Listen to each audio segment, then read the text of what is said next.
Good evening, Mets fans. And today, obviously, Tim isn't here, and I don't know if you were expecting him, but I'm here today, and I'm going to be here next week talking about the New York Mets. And today, I come on the podcast not as a happy Mets fan, but as a sad one. We just lost the series 3-1 for St. Louis. We lost the series 1-2 versus Atlanta. Both big series. Our schedule isn't getting any easier. And obviously, with the firing of Dave Eiland. So, that's what we're going over today, is obviously Dave Eiland, the series. Robinson Cano, he's back. The All-Star game voting and how much of a joke that is. And Brandon Nimmo being deactivated from baseball activities for 30 days. So, we'll jump right into Dave Eiland. This move felt like years in the making. They should have did this a long time ago. So it looks like not Mets management, but Mets owners are starting to, point fingers because it's not their fault. We're not spending money. It's obviously the pitching coach. I didn't like the pitching coach. I never liked Dave Eiland. We hired Phil Regan to be his replacement. Don't know anything about the guy. He's like 80 years old. He used to be a manager. So hopefully we can have some experience, but good experience. Because obviously the Mets, by most people are ranked top 10, even top 5 bullpens going into this year. Because we knew we had talented guys like Zellman and Lugo and guys like Camille who were proven, and a guy who just had the second most saves in baseball history and with Diaz. So, we expected to have a very good bullpen this year, but we didn't. You know what I mean? We also signed guys like Justin Wilson, who haven't done a thing for us. So, we're obviously our bullpen hasn't lived up to the expectations. It has, and this firing of Dave Eiland is pretty much, like I said before, the Mets starting to point fingers and management starting to, pretty much have a scapegoat to just blame everything on. So, if the Mets bullpen does improve, I'm really looking at if Emilia improves, because Lugo has been pretty well. Back end of our bullpen is just terrible. There's no way of putting it. We have I expected us to have a very deep bullpen this year, but we can't. We've had guys like Edwin go on streaks where he's good, and then Lugo go on streaks and he's good, but we can't just click it all together. And our bullpen has been terrible. This series against St. Louis and the series against Atlanta has been atrocious. So again, guys, this is obviously this is new for me. Speaking to myself for we're gonna go 45 minutes today. Just speaking to myself into a microphone 45 minutes. Obviously, it's new for me. It's new for Tim. It's new for all the guys that are jumping on board for all the new teams. So obviously, this is a learning curve as much as it is for you guys listening. It is for me, Tim, and all the rest of the guys. So, Dave Eiland, pretty much overall, I expected it to be happening sometime this year. I didn't think they were going to go around all this. I also think they need to fire the hitting coach as well.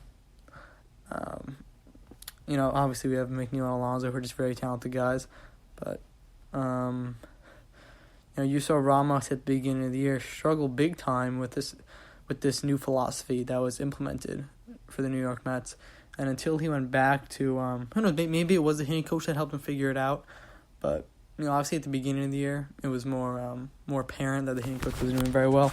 I guess they wanted to give him more chance. And the Mets offense has been very good this year. The Mets have, obviously we have Alonso and McNeil, but even all the other guys, Frazier, Rosario, having very good years. And J.D. Davis, obviously. Ramos has had a very good, pretty much, what is this? Like the first half of the year, he wasn't doing very well. But the second half, he's doing very well, making more contact with the ball. But, it just makes that Grandal signing with Milwaukee and him declining our offer just make it sting a little bit more. So, this isn't really, it's just Dave Eiland. We're hiring Phil Regan, nothing else to say about it. So, that's it. We hired Regan. Like I said, he's going to have experience. Hopefully it's good experience. So, let's go right into Nimmo. Brandon Nimmo. He's been deactivated from all baseball activities for 30 days. It's not going to be 30 days, most likely going to be at least 2 months. He's not going to be back probably until August at least. Everyone thinks he'll be back in July. We'll be lucky if he's back in August. This doctor that he's going to is a spine specialist, and this is the same doctor David Wright went to in the 2010 era. This guy's no joke. And if Brandon Nimmo is going to him, we should all be very, very concerned. The Mets let him play with this nagging injury in his neck, I believe it is, or shoulder. But the Mets knew about this injury, and they wanted to play Nimmo. The thing about playing a guy through an injury is, a guy like Nimmo has heart. He definitely probably didn't want to sit out for games, but now he's injured for at least he's disactivated from all baseball activities. So that's not including coming back to baseball, recovering, all those guys. So guys like Justin Wilson, or don't even get me started on him and Lowry, but at least Wilson is he's on his way back. He's doing baseball activities, and a guy going through baseball activities, like doing minor league starts, takes 2 to 3 weeks. For the guy to come back. That's just those games. So now we don't have a timetable on Nimmo, just as we don't have a timetable on Lowry. We don't have a timetable on Wilson. We don't have a timetable. Familiar, we know he's going to be back soon, but management. Brody Van Wagenen went from the best GM in Mets history to the worst in 2 months. The moves that we made, signing Ramos, Larry, all seemed good. And even when Larry got injured, it's where the Mets is going to get injured. And he seemed like he was going to be back by May. And he was on the way until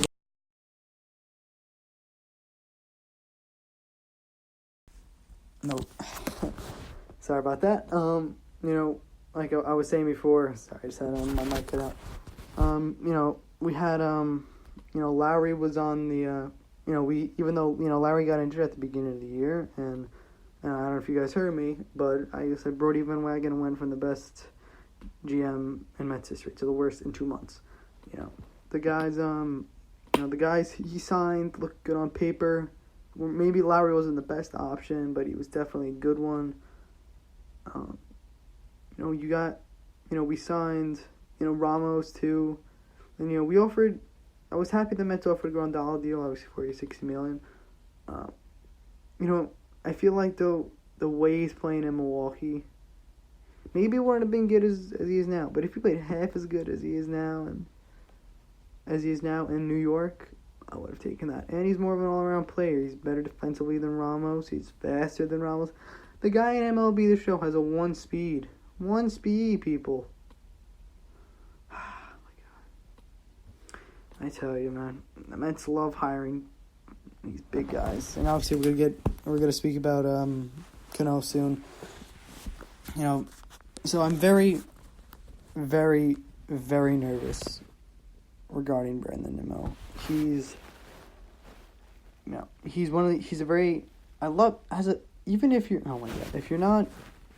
if you're not a Mets fan, you can't not like this guy. This guy only brings smile, this guy brings energy, this guy brings hustle. And, it hurts a little more when a guy like Nimmo goes down and then when a guy like Cano goes down. Maybe he does put in effort, Cano, and doesn't sound like it, but he doesn't show it. He's very nonchalant the way he goes with things, but Nimmo goes 110% with everything, and it hurts.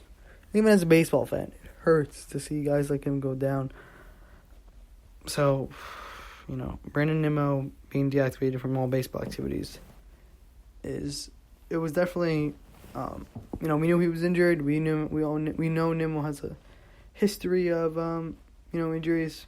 He's very injury prone, but obviously Mets fans and apparently the Mets management did not know it was this bad. So, we don't have a timetable on him. He could be back in July, like the 30 days is saying. He could be back in July, but he's most likely we'll be lucky if he's back by the end of August. Because time really does fly. When a guy's, one of the guys on the injured list.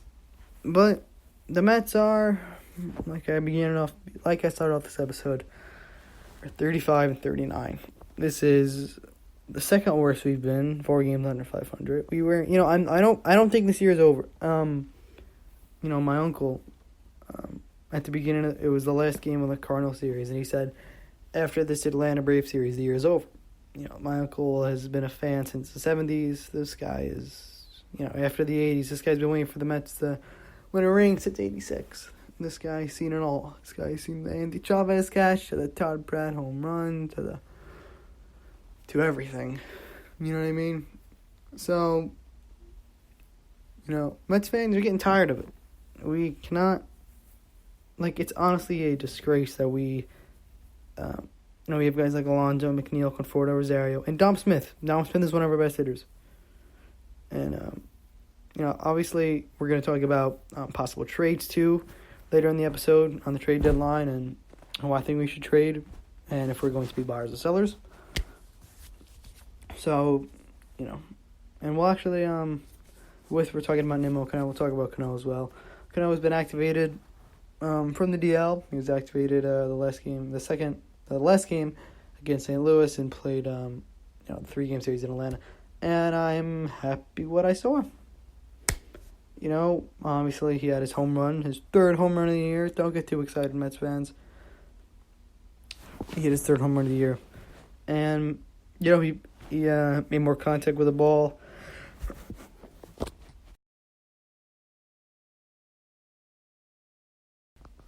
Sorry about that. He made more contact with the ball. He seemed like he cared on the baseball field. He was driving into more runs, getting on base more. The thing about Robinson Cano is we gave up, this week hasn't been good for the Mets, and we gave up a lot for him. Obviously, people like talking about at the beginning of the year, we gave up too much for him, yada, yada, yada. Now Jared Kalenic, I don't know, that's his last name. He's now a top 25 prospect in all of baseball. And, it hurts to say that, but we have Edwin Diaz. And not like Cano, who we know is going to be washed up in 2 years. Diaz hasn't hit his prime yet. Well, for a bullpen arm, this is his prime because he's a velocity pitcher. But, you have a guy like Diaz who you're paying spare change. And this guy's one of the best relievers in the league. So, I was more excited about Diaz than Cano when we traded for them. I didn't think we needed the trade for Cano, but, it was exciting as a Mets fan because the Mets never make any big moves. This has been a bad week for the Mets. It has been a terrible week. We won We won 2 games this week. The news of talent, Jared just soaring through the minor leagues, and the Mets pretty much having no farm system. And again, we're talking about that later in the episode. So Cano, I was pleasantly surprised the way he played. I do think Cano can end the year with 15, 20 home runs. Maybe that's a long shot. But assuming he gets 5 by the All-Star break, or just stays the way he is, Cano can hit, if he wants to get 20, he gets 17 home runs in 3 months. We know he can hit for a lot of power. I think I'd be happy with the amount of time he's been out for 15 home runs. I like for him to get his batting average up as well. I just feel like the guy never gets hit, and he's still batting like 240. I liked him for him to finish to at least above 250, because that was one of the things I was impressed with Cano, that he played 80 games last year for Seattle. He only had 10 home runs, but he batted 300, which was nice to see, because as a baseball fan, I prefer guys with 10 home... Well, if you took his timetable, he only had 80 games, 10 home runs, 20 home runs, batting 300. That's very good. I'd rather have a guy like that instead of someone who will bat 250 and hit 30 home runs. And that's just me. You could like guys who hit for power. I'll take a guy who bats 300. So that's what I was looking for. I couldn't... If this guy 10 home runs, I couldn't care less. If the guy was batting like 300, 290, I would have been happy with that. But he's not. He's batting 240, has 3 home runs, and has been a flop, to say the least, for the Mets. So, yeah, we just hit 15 minutes.